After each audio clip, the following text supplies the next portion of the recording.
हरे कृष्ण। देखिए, वैशाख मास के शुक्ल पक्ष की त्रयोदशी, चतुर्दशी और पूर्णिमा, ठीक है, ये अंतिम 3 दिन माने गए हैं वैशाख स्नान के लिए। लेकिन इसकी ना खूब सारी महिमा है, शास्त्रों में भर भर के महिमा है। देखिए, 29, 30 अप्रैल और 1 मई, ठीक है, इस बार 2026 में ये 3 दिन पड़ेंगे। मैं ये सभी जगह के लिए बता रहा हूँ, चाहे दक्षिण भारत में अभी भी वैशाख मास चलेगा, पूर्णिमा के बाद भी 15 दिन चलता है। लेकिन जो वैशाख स्नान है पूर्णिमा पर समाप्त हो जाता है, ठीक है। तो इसलिए जो लोग पूरे महीने आप लोग स्नान दान पुण्य आदि नहीं कर पाए हों, वे लोग खास करके 29 अप्रैल, 30 अप्रैल और 1 मई को सुबह उठकर सूर्योदय से पहले स्नान कर लेना और इन 3 दिनों में दान पुण्य सत्कर्म कर लेना, खूब भगवान का नाम ले लेना, तो पूरे वैशाख मास का पुण्य आपको प्राप्त हो जाता है। बुधवार पड़ेगा 29 तारीख को, गुरुवार पड़ेगा 30 तारीख को और शुक्रवार पड़ेगा 1 मई को। अब आइए जानते हैं कुछ और विस्तार से कि और इन तिथियों की क्या क्या महिमा है। शास्त्र कहते हैं कि अंत्यः पुष्करणी संज्ञा। इसका अर्थ है कि ये जो 3 तिथियां हैं ना, त्रयोदशी, चतुर्दशी और पूर्णिमा, इनको ना पुष्करणी कहा गया है। पुष्करणी का अर्थ क्या होता है कि एक कुंड अथवा तो एक सरोवर जिसके अंदर खूब सारे पुष्प हों अथवा तो कमल पुष्प हो, है ना, उसके अंदर स्नान करने से तन का मैल दूर हो जाता है। ऐसे ही इन 3 तिथियों को शास्त्रों ने पुष्करणी कहा है। ये एक आध्यात्मिक कुंड है। इसके अंदर जो भी स्नान करते हैं, इनके आदि दैविक, आदि भौतिक, आदि सभी ताप रूपी मैल दूर हो जाते हैं, ठीक है ना।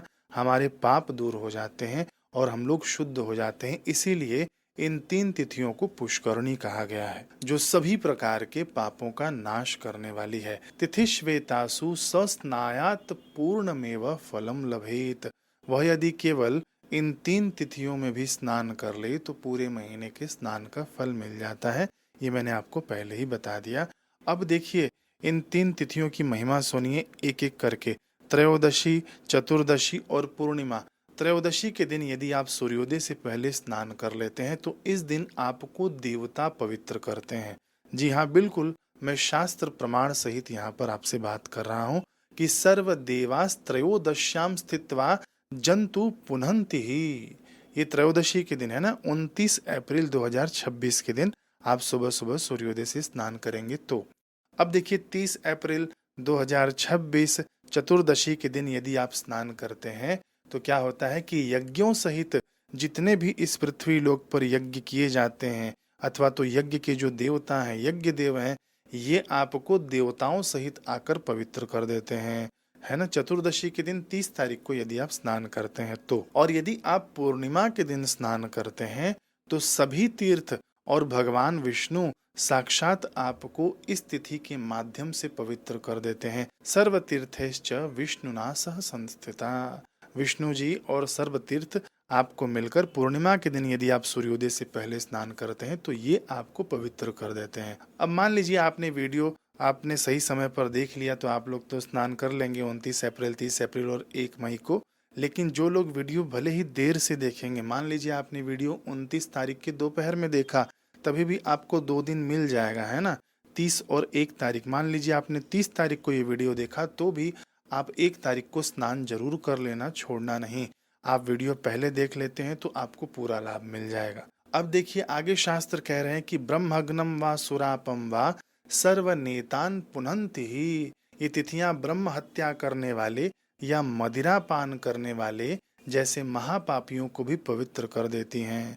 अब इसका मतलब ये नहीं कि आप हत्या करते जाएं, मदिरा पान करते जाएं और वैशाख मास का इंतजार करते जाएं कि उस तिथि को आने दो, बस मैं पवित्र हो जाऊंगा, ऐसे नहीं। ब्रह्म हत्या, सुरापान, ये सब क्या है कि प्रायश्चित रूप में यदि आप करना चाहते हैं कि इस पाप से मैं बचूं, तो ये तिथियां आपका स्वागत करती हैं। ऐसा नहीं कि पाप करते जाएं फिर ये तिथियां आपका स्वागत नहीं करेंगी। अब देखिए, 3 तिथियां क्यों महत्वपूर्ण है। क्योंकि एकादशी के दिन अमृत निकला, द्वादशी के दिन भगवान ने उस अमृत कुंभ की रक्षा की और त्रयोदशी के दिन भगवान ने उस अमृत को देवताओं को पिलाया। चतुर्दशी के दिन, है ना, चतुर्दशी के दिन भगवान ने दैत्यों का वध किया और पूर्णिमा के दिन भगवान ने देवताओं को उनका राज्य वापस करवाया दैत्यों से, ठीक है। तो इसीलिए इन तिथियों की महिमा बढ़ जाती है और देवताओं को इतनी प्रसन्नता हुई कि इन 3 तिथियों को इन लोगों ने वरदान दे दिया। देवता कहते हैं वरदान देते हुए कि जो अधम मनुष्य इस पूरे वैशाख मास में स्नान नहीं करता, वह भी यदि केवल इन अंतिम 3 तिथियों में स्नान कर ले तो उसे पूर्ण फल प्राप्त हो जाता है। चांडालिम योनिमासाद्य पश्चाद रौरवम मश्नुते। इसका अर्थ है कि जो मनुष्य इन 3 तिथियों में भी स्नान दान आदि पुण्य कर्म नहीं करता, वह चांडाल योनि को प्राप्त होकर बाद में रौरव नरकों में उसको तपाया जाता है, यातना दी जाती है। ठीक है, तो अंतिम 3 तिथियां ये आप लोग याद रखना, अपने सगे संबंधियों को भी बताना, औरों को भी बताना कि इससे वंचित ना हो जाएं। देखिए, कई लोग ना यहाँ पर ना कुतर्क करते हैं कमेंट के माध्यम से, और जो कॉल की सुविधा चालू की गई है उसके अंदर भी बोलते हैं कि हम लोग नहीं करें तो हमको पाप लगेगा, लेकिन विदेशों में लोग नहीं कर रहे हैं, उनको तो कुछ भी नहीं हो रहा है। देखिए महाराज, आपका जीवन जितना शांतिपूर्ण बीत रहा है, जितना भक्ति में बीत रहा है ना, औरों का नहीं बीत रहा है। ठीक है, जितना आप धर्म के करीब जाएंगे ना, उतना ही आपको आनंद, उतनी ही आपको शांति ये सहज में मिल जाएगी, क्योंकि भगवान आनंद स्वरूप है, सच्चिदानंद रूपाय, है ना, विश्व उत्पत्ति आदि हेतवे। भगवान ना विश्व की उत्पत्ति के कारण है। ठीक है, और वो ही करता भी है। तो हम अपना कर्म करते जाएं, दूसरे से आप अपना कंपैरिजन नहीं करें। ठीक है, कर्मों का फल तो मिलता ही है, इतना तो आप मानते ही होंगे। तो ये कोई गलत कर्म नहीं है, आप इसे करते जाइए, इसका फल आपको अवश्य मिलेगा। अवश्यमेव भोक्तृत्वम कर्म फलम शुभाशुभम। आप अशुभ कर्म करें चाहे शुभ कर्म करें, ये आपको भोगना ही पड़ेगा। भगवान ने गीता में युद्ध के मैदान में खड़े होकर कर्म योग नाम से एक पूरा अध्याय कह दिया अर्जुन से। तो आप अपना सत्कर्म करने से नहीं चूकना, दूसरे से कंपेयर मत करना। ठीक है, आगे देवता कहते हैं कि इन 3 तिथियों में गर्म जल से स्नान नहीं करना चाहिए, हो सके तो ठंडे जल से आप लोग स्नान करें। बाकी जो वृद्ध हों, जो बीमार हों, उनके लिए ये सब छूट है, आप लोग गर्म जल से भी स्नान कर सकते हैं। जो लोग इन तिथियों में पुण्य स्नान नहीं करते हैं, देवता उनको श्राप देते हैं कि निस्संतानो निरायुश्च निश्रेयको भवेदिति। इसका अर्थ है कि जो लोग स्नान नहीं करते हैं वह निस्संतान हो जाएंगे, उनकी आयु क्षीण हो जाएगी और उसका कल्याण नष्ट हो जाएगा, यानी उसका भाग्य खराब हो जाता है। ये देवताओं ने श्राप दिया हुआ है, ग्रंथों में इसका वर्णन आता है। फिर आगे वर्णन आता है कि गीता पाठन्तु यह कुर्याद अंतिमे च दिनत्रये दिने दिने अश्वमेधानाम फलमेति न संशयः। यानी इन अंतिम 3 तिथियों में जो गीता जी का पाठ करता है अथवा तो सुन लेता है, दिने दिने अश्वमेधम, यानी उसको रोज रोज अश्वमेध यज्ञ करने का पुण्य फल मिल जाता है। तो गीता जी के 7वें अध्याय का पाठ अपने चैनल पर डला हुआ है, आप लोग सर्च कर लेना और उसको एक बार सुन लेना।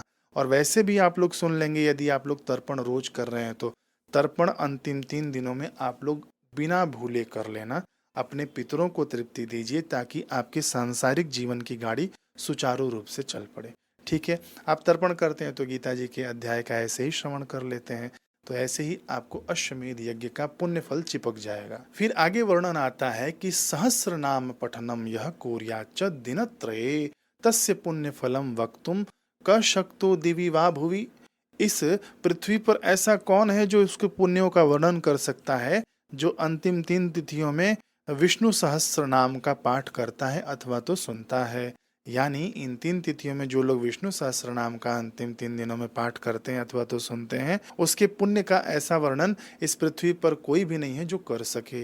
ऐसे देवता लोग वर्णन कर रहे हैं। ठीक है, आगे आता है कि श्लोकार्ध किसका, भागवत जी का। भागवत जी क्या है, देखिए गीता अलग है, भगवत गीता अलग है और भागवत जी अलग है। भागवत क्या है, भगवान श्री कृष्ण का चरित्र है उसके अंदर। जैसे रामायण है, राम जी का है ना पूरा चरित्र वर्णन, ऐसे ही भागवत श्री कृष्ण जी का चरित्र वर्णन है। तो शास्त्र कहते हैं कि श्लोकार्ध श्लोक पादम भवा नित्यम भागवतोद्भवम वैशाखे च पठेन मर्यो ब्रह्मत्वम चोपपद्यते। इसका अर्थ है कि जो मनुष्य वैशाख मास में श्रीमद् भागवत के आधे श्लोक या श्लोक के 1/4 हिस्से का भी नित्य पाठ करता है, वह ब्रह्म भाव को प्राप्त हो जाता है। एक श्लोक नहीं पढ़ सके तो कोई बात नहीं, आधा श्लोक आधा श्लोक नहीं पढ़ सके तो उस आधे का भी आधा यदि आप पाठ कर लेते हैं अथवा तो सुन लेते हैं तो व्यक्ति ब्रह्म भाव को प्राप्त हो जाता है। तो महाराज देखिए, इसका भी हमने उपाय निकाल रखा है। ये जो गोपी गीत है ना, गोपी गीत ये भागवत जी से लिया गया है। बड़ा ही सुंदर प्रसंग है। गोपियों ने जो भगवान की स्तुति गाई है, जो गोपियों ने गान किया हुआ है ना, जो गोपियां गुनगुनाती हैं, वह मैंने रिकॉर्ड करके अपने चैनल पर डाला हुआ है। गोपी गीत बाय योगीराज मनोज, आप लोग सुन लेना। क्यों मैं कह रहा हूँ, क्योंकि उसके अंदर अर्थ सहित मैंने बताया कि गोपियों ने क्या भाव प्रकट किए भगवान का। ये भागवत जी का ही है। एक श्लोक क्या, इसके अंदर अनेक श्लोक आपको मिल जाएंगे सुनने को। तो ये 3 दिन कम से कम आप लोग गोपी गीत जरूर सुन लेना। क्या क्या सुनना है? भगवत गीता आपको सुनना है, गीता जी के 7वें अध्याय का पाठ 3 दिन सुनना। विष्णु सहस्त्रनाम ये भी अपने चैनल पर है, उसे सुन लेना। और उसके बाद आपको गोपी गीत सुनना है। इससे आपके भागवत पढ़ने का पुण्य मिल जाएगा। ठीक है, इतना सहज और सरल करके मैं आपको बता रहा हूँ, ये आप लोग इसका जरूर लाभ लेना। ठीक, अब देखिए आगे शास्त्र कहते हैं कि यो वे भागवतम शास्त्रम शृणुत्ते तद दिन त्रये न पापैर लिप्यते तक्त्वापि पद्मपत्र मिवाम भसा। तो जो भागवत जी का इन 3 दिनों में श्रवण करते हैं, पाप उसको ऐसे ही स्पर्श नहीं करते हैं जैसे कमल के पत्ते को जल स्पर्श नहीं कर पाता है। ठीक है ना, आप समस्त पापों से मुक्त हो जाएंगे यदि आप ये 3 चीजों का पाठ कर लेते हैं तो। अब देखिए, स्कंद पुराण में एक वर्णन आता है कि प्राचीन काल की बात है, समस्त तीर्थ आए, तीनों लोकों के तीर्थ आए। तीनों लोकों में कितने तीर्थ हैं? 3.5 करोड़ तीर्थ हैं।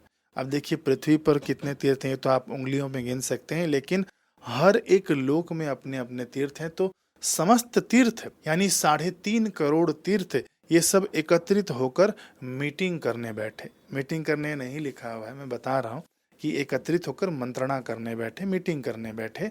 तो इन लोगों ने निर्णय किया कि महाराज विष्णु भगवान ने तो महिमा बता दी है कि वैशाख मास में जो भी स्नान करेगा तीर्थों में तो उनका पाप हम में आ जाएगा, वो तो मुक्त हो जाएंगे लेकिन हम पापी हो जाएंगे। तो हम कैसे इस पाप से मुक्त हों? ऐसा विचार विमर्श करके, मीटिंग आदि करके सभी तीर्थ गए हैं भगवान विष्णु जी के पास। भगवान विष्णु जी की उन्होंने स्तुति की है। भगवान विष्णु जी ने कहा कि बताओ क्या है। तब इन्होंने अपनी समस्त बात भगवान के सामने रख दी। तब भगवान ने कहा कि इन तीर्थों से कहते हैं भगवान कि ये जो आखिरी 3 दिन है ना वैशाख मास के, त्रयोदशी, चतुर्दशी और पूर्णिमा, ये मुझे अपने प्राणों के समान प्रिय है। देखिए ये भगवान विष्णु कह रहे हैं कि सर्व तीर्थमय पुण्य ममापि प्राण वल्लभे। ये मैं बिल्कुल शास्त्र की बात आपको बता रहा हूँ, ये मेरे प्राणों के समान है। और इसके अंदर जो भी स्नान करते हैं सूर्योदय से पहले, उनके पाप तो नष्ट होंगे ही, ये मैं नहीं बदल सकता तीर्थों। लेकिन हाँ, तुम्हारे लिए मैं कुछ उपाय जरूर कर सकता हूँ कि तुम्हारे पाप कैसे नष्ट होंगे जो लोग तुम्हारे में छोड़कर गए हुए हैं। ठीक, अब देखिए भगवान उपाय बता रहे हैं तीर्थों को कि ये जो आखिरी 3 दिन है उसके अंदर तुम लोग सूर्योदय से पहले जाकर किसी भी बाहरी जलाशय में जाकर स्नान कर लेना। बाहरी जलाशय यानी कोई भी पोखरा हो गया, कुआं हो गया, अथवा तो ऐसे ही जल से तुम लोग स्नान कर लेना सूर्योदय से पहले, तो तुम लोग भी पवित्र हो जाओगे। अब देखिए यहाँ पर थोड़ी समझने वाली बात है। भगवान तीर्थ को थोड़ी कहेंगे कि तुम जाकर तीर्थ में स्नान कर लेना, अथवा तो गंगा जी तुम जाकर यमुना में स्नान कर लेना। बात तो वही हो गई ना। फिर गंगा जी उठकर यमुना में अपना पाप अर्पित कर देंगे, यमुना उठ के गंगा में अपना पाप अर्पित कर देंगी। तो भगवान ने क्या सुंदर उपाय बताया है कि तुम बाहरी जल से स्नान कर लेना तो भी तुम पवित्र हो जाओगे। देखिए लाखों करोड़ों असंख्य मनुष्य अथवा तो अपने अपने लोक के लोग जाते होंगे, है ना। 33 करोड़ तीर्थ आए हैं ना, तो केवल पृथ्वी लोक की बात नहीं हो रही है, सब लोग जाकर उसमें अपना पाप डालकर जाते होंगे। और उनके पाप भी केवल स्नान मात्र से, सादे जल के स्नान मात्र से भी खत्म हो जाता है। बड़े पते की बात है। कई लोग क्या कहते हैं कि इस दिन सादे जल में स्नान करने से पाप हमारे पर चिपक जाएंगे। ऐसी बात नहीं है। शास्त्र को अच्छे से समझने की बात है यहाँ पे कि यदि आप इन 3 दिनों में, जरूरी नहीं है कि नदी में ही जाकर स्नान करें, किसी तीर्थ में जाकर स्नान करें, कर सकें तो बहुत अच्छी बात है। यदि नहीं कर पाए तो यदि आप सादे जल से घर में भी यदि आप स्नान कर लेते हैं तो भी आपके समस्त पाप नष्ट हो जाते हैं। शास्त्र के कहने का अभिप्राय यह है, उल्टा नहीं लेना चाहिए कभी भी किसी को भयभीत नहीं करना चाहिए, अच्छे से अर्थ समझना चाहिए। तो इतनी अद्भुत महिमा है सादे जल से स्नान कर लेने से। लेकिन ध्यान देना, फिर से मैं बताऊं, 29 अप्रैल, 30 अप्रैल और 1 मई 2026। अब देखिए, वीडियो भले ही लंबी हो गई हो, लेकिन इससे कल्याण आपका अधिक होने वाला है। इन नियमों का आप लोग पालन करना। कुछ शंका होगा तो आपको ना स्क्रीन पर नंबर दिख रहा होगा, बिल्कुल निःशुल्क है।